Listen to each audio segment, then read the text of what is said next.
আর থাকছে না এনটিআরসি নাম। এনটিআরসি নাম পরিবর্তন হয়ে যাচ্ছে। তো চলুন দেখি এনটিআরসি নাম পরিবর্তন হয়ে কি নাম চলে আসছে। হঠাৎ করে এনটিআরসির নাম পরিবর্তন করার কারণ কি? তো যাই হোক আমরা কারণটা জেনে নেই, বা এখানে কি নাম নতুন নাম রাখছে সেই নামটা আমরা জেনে নেই। 2024 সালের আইন, হ্যাঁ, এটা হলো এনটিআরসির ওয়েবসাইট থেকে নেওয়া। যে জিনিসটা প্রকাশ করেছে সেই জিনিসটা আমি আপনাদের সামনে তুলে ধরলাম। বেসরকারি শিক্ষক নিবন্ধন ও প্রত্যয়ন কর্তৃপক্ষ আইন 2005 রহিতক্রমে উহার বিধানাবলী বিবেচনাক্রমে সময়ের চাহিদার প্রতিফলনে নতুন আইন প্রণয়নকল্পে প্রণীত আইন। যেহেতু শিক্ষার সার্বিক মান উন্নয়নের জন্য বেসরকারি শিক্ষা প্রতিষ্ঠানসমূহে যোগ্য শিক্ষক নিয়োগদানের লক্ষ্যে মেধার ভিত্তিতে শিক্ষক নির্বাচন ও নিয়োগ সুপারিশ প্রদানের জন্য একটি কর্তৃপক্ষ গঠন করা সমীচীন, এবং যেহেতু বেসরকারি শিক্ষক নিবন্ধন ও প্রত্যয়ন কর্তৃপক্ষ আইন 2005 সনের 1 নং আইন রহিতক্রমে উহার বিধানাবলী বিবেচনাক্রমে সময়ের চাহিদার প্রতিফলনে নতুন আইন প্রণয়ন সমীচীন ও প্রয়োজনীয়, সেহেতু এতদ্বারা নিরূপ আইন করা হইল। সংক্ষিপ্ত শিরোনাম ও প্রবর্তন। এ আইন বেসরকারি শিক্ষক নির্বাচন ও নিয়োগ সুপারিশ কর্তৃপক্ষ আইন 2024 নামে অভিহিত হইবে। অর্থাৎ বেসরকারি শিক্ষক নিবন্ধন যে নামটা ছিল সেই নামটা চেঞ্জ হয়ে এখন নাম হইল বেসরকারি শিক্ষক নির্বাচন ও নিয়োগ সুপারিশ কর্তৃপক্ষ। বেসরকারি শিক্ষক নির্বাচন ও নিয়োগ সুপারিশ এই নামে অভিহিত হবে। যাই হোক, সরকারি গেজেটে প্রজ্ঞাপন দ্বারা যে তারিখ নির্ধারণ করিবে সেই তারিখে এই আইন বলবৎ হইবে। বেসরকারি শিক্ষা প্রতিষ্ঠানের শিক্ষক নিয়োগ সংক্রান্ত বিষয়ে অন্য আইন বা বিধানাবলী যাহাই থাকুক না কেন এই আইন প্রাধান্য পাবে। অর্থাৎ বিষয়টা এখানে বলল অন্য যে কোনো আইনই হোক না কেন, কিন্তু এখানে যে আইনটা করা হয়েছে 2024 সালে শিক্ষক নিবন্ধন কর্তৃপক্ষ বাদ দিয়ে শিক্ষক নিবন্ধন কর্তৃপক্ষ, হ্যাঁ, বেসরকারি শিক্ষক নিবন্ধন ও প্রত্যয়ন কর্তৃপক্ষ এটা বাদ দিয়ে এখন হয়েছে বেসরকারি শিক্ষক নির্বাচন ও নিয়োগ সুপারিশ কর্তৃপক্ষ। এই নামে আমরা জানতে পারলাম তারা এই ওয়েবসাইটটার নাম ঠিক আছে, বা এনটিআরসি যে নামটা আমরা জানতাম বেসরকারি শিক্ষক নিবন্ধন ও প্রত্যয়ন কর্তৃপক্ষ, এটা চেঞ্জ হয়ে এখন হয়েছে বেসরকারি শিক্ষক নির্বাচন ও নিয়োগ সুপারিশ কর্তৃপক্ষ এই নামে হয়েছে। তো চলুন দেখি আমরা এখানে এই নামের আওতাভুক্ত কি প্রতিষ্ঠানে এখানে যে সার্কুলারটা দিবে, নিবন্ধন যে সার্কুলারটা দেয় ওই নিবন্ধনে আমরা আবেদন করে নিবন্ধনের পিলি লিখিত বাইবা সব কিছু করে এখান থেকে যে আমরা সার্টিফিকেটটা পাই সেই সার্টিফিকেটটা দিয়ে আমরা কোথায় চাকরি করতে পারবো, কোন কোন প্রতিষ্ঠানে আমাদের চাকরি হবে। হ্যাঁ, তো আমাদের প্রতিষ্ঠানগুলো হলো, চলুন দেখি। নিয়োগ সুপারিশ অর্থ বেসরকারি শিক্ষা প্রতিষ্ঠানের শিক্ষকের শূন্য পদের বিপরীতে মেধার ভিত্তিতে উপযুক্ত নির্বাচন প্রার্থীদের নিয়োগের জন্য সুপারিশকরণ। প্রবিধান অর্থ এই আইনের অধীন প্রণীত প্রবিধান বিধি অর্থ এই আইনের অধীন প্রণীত বিধি। বিশ্ববিদ্যালয় অর্থ সরকার কর্তৃক কোনো স্বীকৃত বিশ্ববিদ্যালয়। বেসরকারি শিক্ষা প্রতিষ্ঠান অর্থ শিক্ষা মন্ত্রণালয়ের মাধ্যমিক ও উচ্চ শিক্ষা বিভাগ অথবা কারিগরি ও মাদ্রাসা শিক্ষা বিভাগ অথবা তাহাদের অধীনস্থ। তো আমরা তখন দেখে নেই প্রতিষ্ঠানগুলোর নাম। এক হলো মাধ্যমিক ও উচ্চ মাধ্যমিক শিক্ষা বোর্ড বা মাধ্যমিক ও উচ্চ শিক্ষা অধিদপ্তর হইতে স্বীকৃতিপ্রাপ্ত।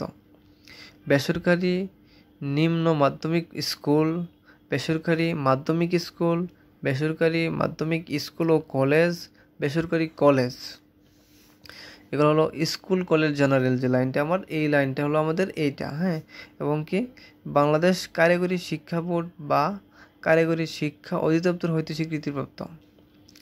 বেসরকারি vocational training institute, technical school ও কলেজ, বেসরকারি polytechnic institute, vocational technical course পরিচালনাকারী বেসরকারি শিক্ষা প্রতিষ্ঠান, বিজনেস ম্যানেজমেন্ট কোর্স পরিচালনাকারী বেসরকারি শিক্ষা প্রতিষ্ঠান, বাংলাদেশ মাদ্রাসা শিক্ষা বোর্ড বা মাদ্রাসা শিক্ষা অধিদপ্তর হইতে স্বীকৃতিপ্রাপ্ত বেসরকারি দাখিল আলিম ফাজিল ও কামিল মাদ্রাসা, বেসরকারি সংযুক্ত ইবতেদায়ী দাখিল আলিম ফাজিল ও কামিল মাদ্রাসা, জাতীয় বিশ্ববিদ্যালয় বা অন্য কোনো স্বীকৃত বিশ্ববিদ্যালয় হইতে স্বীকৃতিপ্রাপ্ত স্নাতক ও স্নাতকোত্তর কলেজ, ইসলামী আরবি বিশ্ববিদ্যালয় অথবা অন্য কোনো স্বীকৃত প্রতিষ্ঠান হইতে স্বীকৃতিপ্রাপ্ত ফাজিল বা কামিল মাদ্রাসা।